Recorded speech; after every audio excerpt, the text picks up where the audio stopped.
About a week or two ago, the SCP Foundation was relevant for basically a few days. That's the most relevancy the modern SCP Foundation is gonna get, and it's all thanks to this post from Rock Solid. You could see it right here. It got me thinking. Mr. Mediker's video about the SCP Foundation all the way back in 2018 was proven correct yet again. Cause the responses of that post, and especially of my post responding to Rock Solid, had a lot of angry leftists coming out of their shit-filled pool to try to slap me with some of that shit-tainted water, straight from the river Ganges. By all possible metrics, people really don't give a shit about the SCP Foundation anymore. Nobody talks about it on YouTube, with the exception of Nightmind on Halloween and Tat's Top Videos, both of whom make very good videos on the subject and are pretty good about selecting their entries for their lists. Simply put, the damage that Reddit has done to the SCP Foundation has been felt, and it's been especially felt by some of the original writers. So what did they do? They decided to make a new website.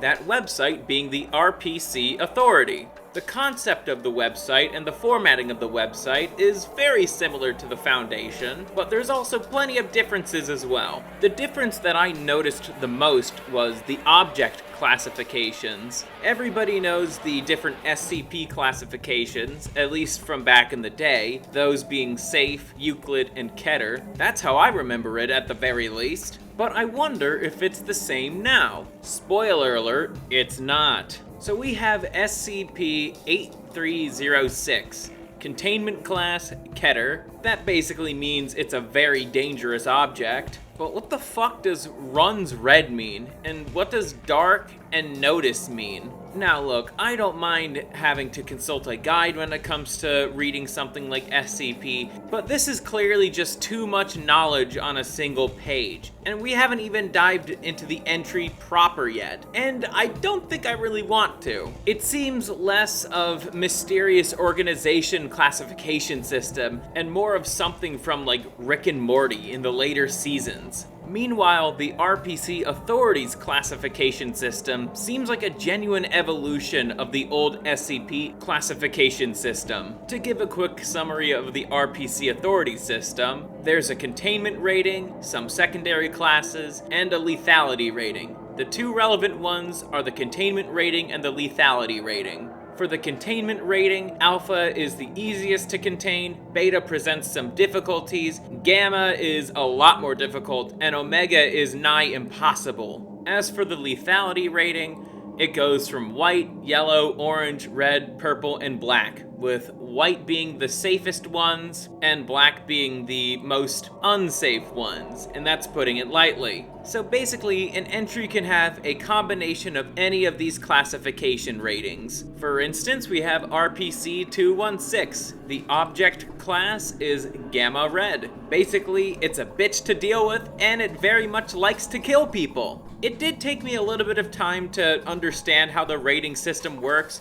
but read a few articles, make sure you do some cross-referencing, and you'll get the system down in no time. Like I said earlier, this is a natural evolution of that old system. You basically have a better idea of what you're learning about. Meanwhile, on the SCP side of things, you're just left confused. The old one, as vague as it could be sometimes, especially with some of the later entries being written, you could gain an idea of what you're dealing with, both in terms of containment and lethality. But the separation of the two classifications makes it easier for the reader to grasp what's going on. Onto a more minor tangent, I want to talk about the look of the websites themselves. The old SCP Foundation website was something special, if you ask me. It had its limitations because Wikidot isn't really the best place to be making wiki-styled websites, but those limitations allowed the Foundation archives to truly feel like something you really shouldn't be reading.